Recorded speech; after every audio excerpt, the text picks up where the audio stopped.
തന്റെ സമ്മതമില്ലാതെ പരമശിവനെ വിവാഹം ചെയ്ത പുത്രിയായ സതിയെയും ശിവനെയും അപമാനിക്കുക എന്ന ലക്ഷ്യത്തോടു കൂടി പിതാവായ ദക്ഷൻ ഒരു യാഗം നടത്തുകയുണ്ടാത്രേ. ആ യാഗഭൂമിയാണ് കൊടുംകാടായിരുന്ന കൊട്ടിയൂർ എന്നത്. അങ്ങനെ യാഗഭൂമി ഒരുങ്ങി.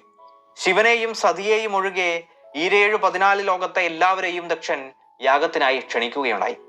എങ്കിലും പിതാവിനോടുള്ള സ്നേഹം മൂലം സതിയും യാഗത്തിലേക്ക് പോകാൻ ഒരുങ്ങി. പോയാൽ അപമാനിക്കപ്പെടുമെന്നും തന്റെ വാക്ക് ധിക്കരിച്ചു പോയി അപമാനിക്കപ്പെട്ട് തിരിച്ചു വന്നാൽ കൈലാസത്തിൽ പ്രവേശിക്കരുതെന്നും ശിവനും സതിയോട് പറയുകയാണ്. എങ്കിലും തന്റെ തീരുമാനത്തിൽ ഉറച്ച് അച്ഛന്റെ യാഗവേദിയായ കൊട്ടിയൂരിലേക്ക് സതീദേവി പുറപ്പെടുകയുണ്ടായത്രേ. യാഗസ്ഥലത്ത് എത്തിയെങ്കിലും ദക്ഷൻ ഉൾപ്പെടെ ആരും തന്നെ സതീദേവിയെ പരിഗണിച്ചതേയില്ല. പരിഗണിച്ചില്ല എന്ന് മാത്രമല്ല, അപമാനിക്കുകയും ചെയ്തു. യാഗത്തിൽ ഹവിർഭാഗം തന്റെ ഭർത്താവായ പരമേശ്വരന് വയ്ക്കാത്തത് ദേവി ചോദ്യം ചെയ്യുകയുണ്ടായി. എന്നാൽ ഇതിനെയും ദക്ഷൻ പരിഹസിച്ചു. പരിഹാസം സാക്ഷാൽ പരമശിവനെതിരെയും നീണ്ടു. ഇതൊക്കെ കേട്ട സതീദേവി അപമാനഭാരത്തിൽ ആ യാഗാഗ്നിയിൽ ചാടി ജീവൻ ഒടുക്കുകയുണ്ടായത്രേ. ഇതറിഞ്ഞ ശിവൻ കോപിഷ്ഠനായി. കോപത്തിന്റെ ആധിക്യത്തിൽ തന്റെ ജട പറിച്ച് നിലത്തടിച്ചത്രേ.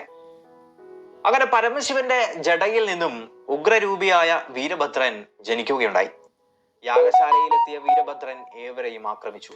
വീരഭദ്രൻ ദക്ഷന്റെ തലയറുക്കുകയും ചെയ്തു.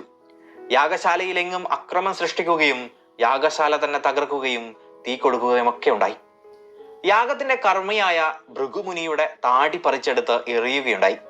ഈ എറിഞ്ഞതിന്റെ ഓർമ്മയ്ക്കാണ് കൊട്ടിയൂരിലെ ഏറ്റവും പ്രസിദ്ധമായ ഓടപ്പൂവ് നൽകുന്നതെന്നാണ് വിശ്വാസം. ഓരോ വീടുകളിലും ഓടപ്പൂവ് കെട്ടിത്തൂക്കുന്നതിലൂടെ ഐശ്വര്യവും സമൃദ്ധിയും എത്തിച്ചേരുന്നു എന്നുകൂടി വിശ്വസിക്കപ്പെടുന്നു. മഹാശിവൻ താണ്ഡവമാടിയ സമയത്ത് ദക്ഷനതല ചിന്നിച്ചിതറുകയുണ്ടായത്രേ.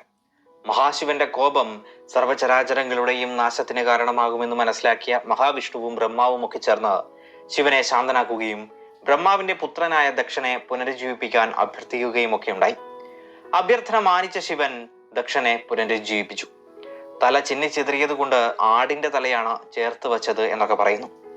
പിന്നീട് യാഗം മുടങ്ങിയ ഭൂമിയിൽ ഒരു ശിവലിംഗം സ്വയംഭൂവായി ഉയർന്നു വരികയും യാഗം പൂർത്തിയാക്കുകയും ഒക്കെ ഉണ്ടായത്രേ.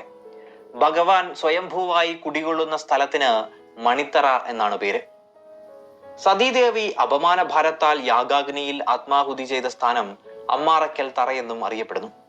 ഏതായാലും യാഗത്തിനപ്പുറം ആരുമില്ലാതെ ഈ പ്രദേശം കാലങ്ങളോളം വെറുതെ കിടന്നു.